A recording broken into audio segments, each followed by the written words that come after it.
Guys, ഇന്ന് ഞങ്ങൾ ഒരു സിനിമയ്ക്ക് പോവാണ്. ഞാൻ മാത്രമല്ല, എൻ്റെ കൂട്ടുകാരനുണ്ട്. അപ്പോൾ നേരെ സിനിമയിലേക്ക് കാണാം. അപ്പോൾ സിനിമയ്ക്ക് പോകുമ്പോൾ പഞ്ചമിയിൽ കയറിയിട്ടാണ് പോകുന്നത്. ബസ് കയറി, അങ്ങനെ ബസ്സിൽ കയറിക്കൊണ്ടിരിക്കുകയാണ്. അങ്ങനെ മാളെത്തി. മാളിൽ എസ്കലേറ്റർ കൂടെ കയറിക്കൊണ്ടിരിക്കുകയാണ്. അങ്ങനെ ടിക്കറ്റ് കിട്ടി. അങ്ങനെ മാളും കണ്ട് നേരെ സിനിമാ തിയേറ്ററിലെത്തി. അങ്ങനെ സിനിമ ആവേശമാണ്. സിനിമ സെറ്റ് പടാന്നായിട്ട് ഉണ്ടാക്കാം. ഓ, അടിപൊളി പടം, സെറ്റ്.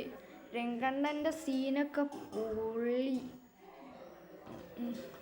അങ്ങനെ സിനിമയും കണ്ട് നേരെ ലിഫ്റ്റിൽ കയറി നേരെ വീട്ടിലേക്ക് നടന്നു. Bye bye guys.